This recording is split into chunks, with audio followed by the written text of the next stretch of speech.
Hello students, welcome back to Pi Study Circle. My name is Tabassum और आज की इस वीडियो में हम डिस्कस करने वाले हैं 10th NIOS इंग्लिश के नेक्स्ट लेसन को, जिसका नाम है स्टीलिंग एंड अटॉनमेंट। तो इसकी समरी बिल्कुल सिंपल सी हिंदी और इंग्लिश दोनों में, साथ ही साथ इसके इंपॉर्टेंट क्वेश्चन आंसर जो कि अपडेटेड हैं और आने वाले एग्जाम के अकॉर्डिंग ही तैयार किए गए हैं। सारी चीज़ें हम डिस्कस करने वाले हैं। जस्ट वीडियो को लास्ट तक देखिएगा बिना स्किप किए। प्रीवियस वीडियोज़ के लिंक डिस्क्रिप्शन बॉक्स में मैं मेंशन कर दूंगी, वहाँ से आप उनको पढ़ सकते हैं। तो चलिए शुरू कर लेते हैं। बाकी अगर आप हमारे चैनल पर न्यू हैं तो सब्सक्राइब जरूर से कर लीजिएगा, बेल आइकन को प्रेस करके। वीडियो हेल्पफुल लगती है देखने के बाद, so don't forget to like and share this video also. Let's get started. Stealing and atonement. सबसे पहले मैं आपको बता दूं इसका मतलब क्या है। स्टीलिंग का मतलब देखो क्या होता है। स्टीलिंग का मतलब होता है चोरी करना, ठीक। और अटॉनमेंट का मतलब होता है उसका पछतावा। जब आप कोई गलत काम करते हैं तो कभी ना कभी कहीं ना कहीं आपको उसका पछतावा होता ही है। तो इस लेसन में किसने चोरी की और पछतावा किसको हुआ वो हम देखने वाले हैं। तो बेसिकली ये जो चैप्टर है ना आपका, ये महात्मा गांधी जी ने अपने जो है टाइम की बात की है, जब वो टीनेज में थे, किस तरीके से उन्होंने चोरी की, कैसे उनको फिर उसका पछतावा हुआ, तो उन्होंने ये बताया है। ठीक है, चलिए सबसे पहले देख लेते हैं। यहाँ पर गांधी जी बता रहे हैं कि as a child I became curious about smoking. ठीक, मेन जो बात है इस लेसन में वो ये है कि उनको लत लग गई थी स्मोकिंग की। लत भी नहीं कह सकते, उनको दूसरों को देखकर उनको मतलब ये होता था कि मुझे भी ऐसे ही, दूसरे बड़े लोग स्मोक कर रहे हैं तो मुझे भी स्मोक करना है, तो उनको ऐसा हो गया था कुछ। तो यहाँ पर गांधी जी बता रहे थे कि जब मैं छोटा था तो मैं काफ़ी क्यूरियस था, मतलब मुझे बहुत जिज्ञासा थी स्मोकिंग को लेकर। Not because I like it, इस वजह से नहीं क्योंकि मुझे स्मोकिंग करना पसंद था, नहीं, but because I imagined it might bring pleasure, क्योंकि मुझे ऐसा लगता था ना कि स्मोकिंग करने से काफ़ी मतलब मज़ा आता है, एकदम प्लेजर आता है, प्लेजर आनंद आता है ना। काफ़ी बच्चों को हो सकता है ऐसा कहीं ना कहीं लगता हो भाई, छोटे बच्चों को कि हाँ जो बड़े लोग स्मोकिंग कर रहे हैं कुछ काफ़ी अच्छी सी चीज़ होती होगी ये, तो उनके दिमाग में ये चीज़ थी। अब बताते हैं गांधी जी के माई अंकल स्मोक्ड, कि मेरे अंकल स्मोक किया करते थे। So I decided to copy him, मैंने डिसाइड किया कि मैं भी ऐसे ही करूँगा जैसे मेरे अंकल कर रहे हैं। However I had no money, हालांकि मेरे पास पैसे नहीं थे। So I begin collecting cigarette stubs, तो मैंने क्या किया फ्रॉम हिम, मतलब जो मेरे अंकल सिगरेट पी के स्मोक करके मतलब उसको छोड़ देते ना, बाकी बाद में सिगरेट के स्टब्स रह जाते हैं। जब लोग जो है सिगरेट पीने के बाद उसको छोड़ देते हैं तो बचा हुआ जो पीस होता है सिगरेट का, उसको सिगरेट स्टब्स कहा जाता है। ठीक, तो वो कहते हैं गांधी जी कि मैंने क्या किया, जो मेरे अंकल सिगरेट के स्टब्स छोड़ दिया करते थे मैंने उनको कलेक्ट करना शुरू किया। When those were insufficient I stole coins from the servant to buy cigarettes, और जब वो सिगरेट स्टब्स भी मेरे लिए इनसफिशिएंट हो गए, मुझे मतलब उनसे भी पूर्ति नहीं पड़ी, तो मैंने नौकर के जो है पैसे चुराने शुरू कर दिए, उसके कॉइन चुराने शुरू कर दिए थे ताकि मैं सिगरेट खरीद सकूं। We also discovered that plant stalks could be smoked like cigarettes. हमने ये भी पता लगाया, मैंने और मेरे फ्रेंड ने, मतलब गांधी जी बता रहे हैं कि उन्होंने और उनके फ्रेंड ने ये भी पता लगाया कि कुछ ऐसे प्लांट्स हैं जिनको स्मोकिंग के तौर पर हम यूज़ कर सकते हैं, है ना। कुछ प्लांट के ऐसे डंडियाँ होती हैं जिनको हम स्मोक के काम में ले सकते हैं, but we were still unsatisfied, लेकिन उनसे भी हमें सेटिस्फेक्शन नहीं मिली। Our lack of independence frustrated us and at point we even considered suicide. अब देखो, क्योंकि देखो टीनेज में जब कोई बच्चा होता है उसको ना कहीं ये रहता है कि मेरे को आज़ादी नहीं दी जा रही है ना, मेरी इंडिपेंडेंस छीनी जा रही है, मैं अपनी मर्जी से कुछ नहीं कर सकता।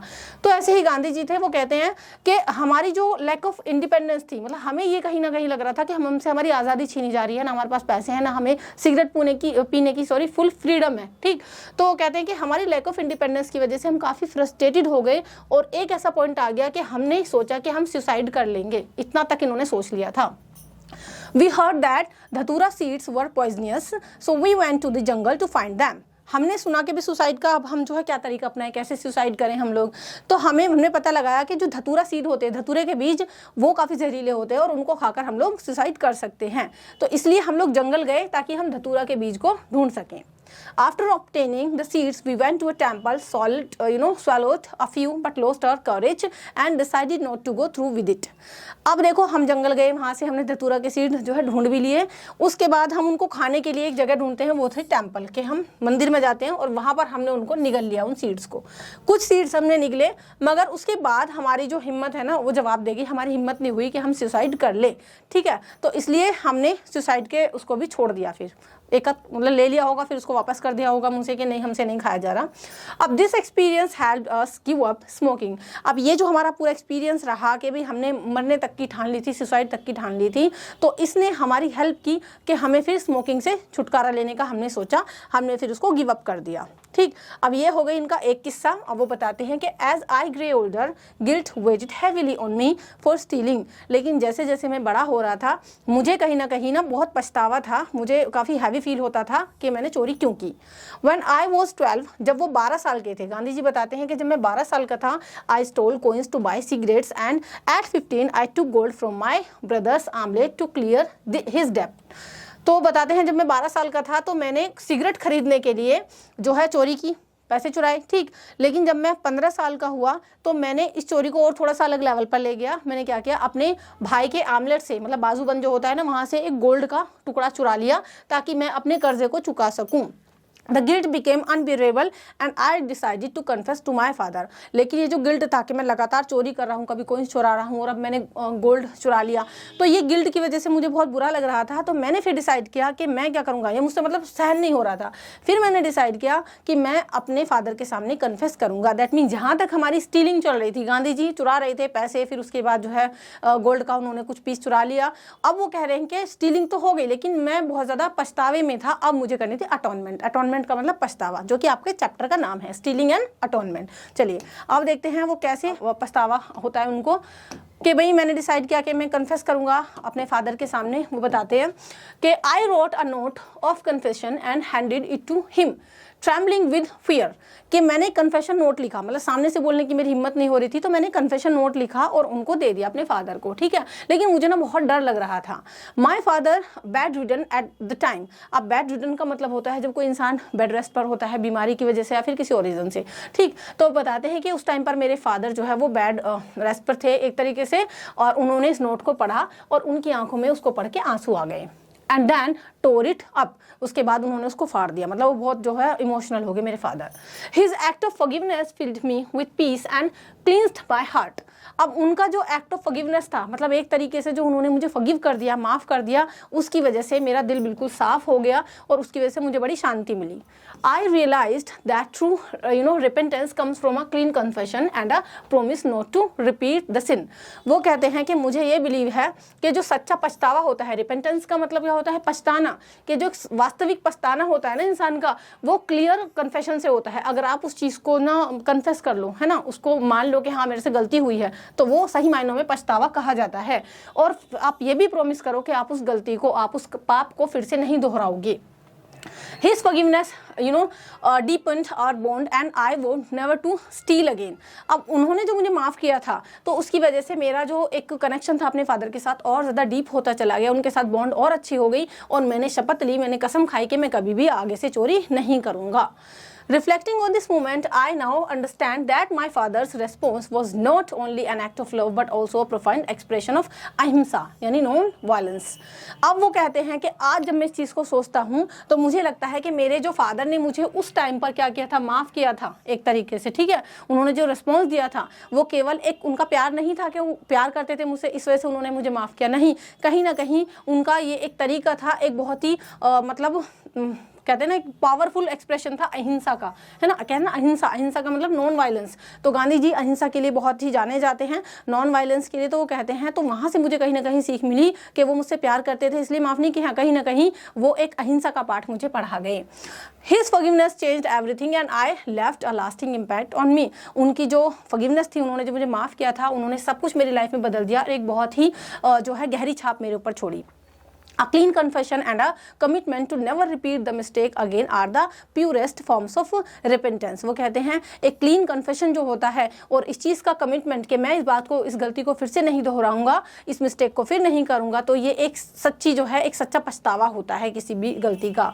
It made my father feel safe and strengthened his affection for me। तो इससे मेरे फादर जो है मतलब वो सेफ फील हुए और उन्होंने अपना जो अफेक्शन था वो मेरे लिए उनका और ज़्यादा बढ़ गया। विच आई विल ऑलवेज चेरिश। और इस प्यार को, इस स्नेह को जो मेरे फादर मुझे करते हैं उसको मैं हमेशा चेरिश करता हूँ, उसका मैं हमेशा आनंद लेता हूँ। ठीक, चलिए आगे देखते हैं। अब देखो आपके एग्जाम में किस प्रकार के क्वेश्चंस, किस टाइप के क्वेश्चंस पूछे जाते हैं वो हम देखने वाले हैं, ठीक है।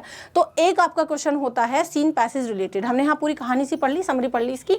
एक क्वेश्चन आपका होता है सीन पैसेज। अब ये सीन पैसेज का मतलब चैप्टर से, किसी भी चैप्टर से, अब इस चैप्टर की बात करें तो हमने इसका ये वाला पैसेज लिया है। एक पैसेज ले लेते हैं जो आपका ये ओरिजिनल चैप्टर है, ठीक, जो आपकी बुक दे रखी है, उसमें से एक पैसेज ले लिया 5-6 लाइनों का। अब इसको पढ़ने के बाद इसके बेस पर आपसे कुछ क्वेश्चंस पूछे जाएंगे जिनका आंसर आपको करना है।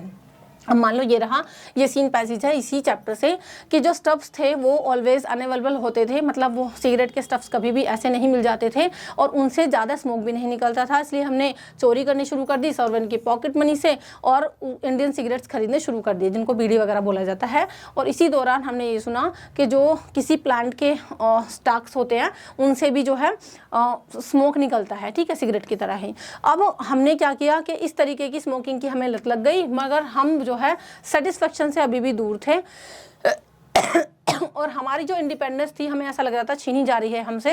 ये अनबियरेबल था कि हम किसी भी काम को अपनी मर्जी से नहीं कर सकते थे बिना बड़ों की परमिशन के, और लास्ट में हमने जो है कमिट सुसाइड, मतलब सुसाइड करने का जो है सोच लिया। तो ये पैसेज देखो इसी चैप्टर से आपका लिया गया है। अब देखो इस पैसेज के बेस पर हमसे क्या कहा जाता है कि फिल इन द ब्लैंक्स आपको फिल करने हैं, मतलब ब्लैंक्स आपको फिल करने हैं। पहला क्या है, the stubs however were not always available and could not emit much either smoke, यानी वो जो स्टब्स हुआ करते थे ना वो हमेशा हमें अवेलेबल नहीं होते थे, हमेशा नहीं मिलते थे और उनसे ज़्यादा स्मोक भी नहीं निकलता था। तो यहाँ पर आपका जो ब्लैंक आएगा उसमें भरा जाएगा स्मोक। चलिए इसी पैसेज से है ये आपका। नेक्स्ट है सो वी बिगिन टू, तो हमने क्या करना शुरू कर दिया, स्टील कॉइन्स, ठीक है। तो देखो आप यहाँ पर देख सकते हैं, ये रहा, इसी में ये दिया गया था कि भाई हमने so we begin to steal coins, यहाँ पर ये रहा स्टील वर्ड, ठीक। चलिए in the meanwhile we heard that the stalks of a certain plant were, और इसी बीच हमने ये सुना कि किसी प्लांट के जो स्टॉक्स होते हैं उनसे भी फ्लेमेबल, मतलब वो भी ज्वलनशील होते हैं, उनसे भी जो है सिगरेट के धुएं निकाले जा सकते हैं। चलिए, और वांट ऑफ क्या, फ्रीडम, हमारी जो चाह थी कि हमें फ्रीडम चाहिए तो अब ये अनबियरेबल हो गई थी क्योंकि हमें बड़ों की परमिशन के बिना कुछ नहीं करना होता था, हमें उनसे परमिशन क्यों लेनी पड़ती थी, ठीक। तो ये इस तरीके से सीन पैसेज रिलेटेड आपके जो है फिल इन द ब्लैंक्स पूछे जाते हैं।